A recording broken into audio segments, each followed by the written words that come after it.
नमस्कार सर्वांना, इझी रेसिपीमध्ये आपणा सर्वांचं खूप खूप स्वागत आहे। आज मी करते तेल न वापरता भाजी। तर त्यासाठी मी पहिल्यांदा तर जिरं भाजून घेते। जिरं हलकंसं भाजलं की त्याच्यामध्ये टाकायचे कांदा। कांदा सुद्धा थोडासा कलर बदलेपर्यंत आपल्याला भाजून घ्यायचा आहे। कलर बदलला की आलं लसूण टाकायचे। आलं लसूण आपल्याला कट करून टाकायचे। त्याची पेस्ट वापरायची नाही। जरी कोणतीही विदाउट तेल जर तुम्ही भाजी करत असाल ना तर त्याच्यात आलं लसणाची पेस्ट टाकू नका, नाही तर त्याचा जो डार्क स्मेल असतो तो येतो। आता हे थोडंसं असं फ्राय झालं की त्याच्यामध्ये मी टोमॅटो टाकलेला आहे। टोमॅटो पटकन शिजण्यासाठी मी इथं मीठ टाकते। तर हे सेंदा आहे, सेंदा नमक।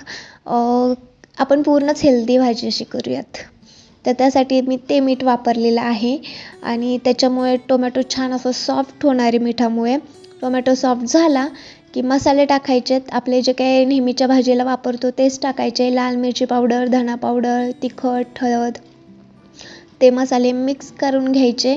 ते थोडेसे हलकेसे परतले की त्याच्यामध्ये थोडंसं पाणी टाकते, त्यामुळे मसाले एकत्र असे मिक्स होतील। आता याच्यात मी टाकते बटाटा, पण बटाट्याऐवजी तुम्हाला इतर कुठल्या भाज्या करायच्या असतील तर याच प्रकारे करू शकता।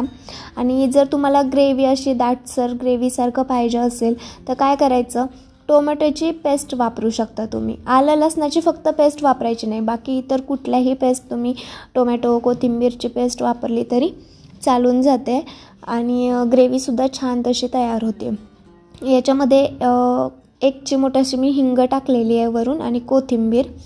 एक उकळी आली की मी शेंगदाण्याचा कूट टाकलेला आहे। आता शेंगदाण्याचा कूट का टाकला, एकतर ते दाटसर होण्यासाठी आणि शिवाय याच्यात आपण अजिबातच तेल वापरलेलं नाही आहे। ते तेलाची कमतरता हे शेंगदाणे भरून काढतात, त्याच्यामुळं जी भाजी आहे ती खूप छान लागते।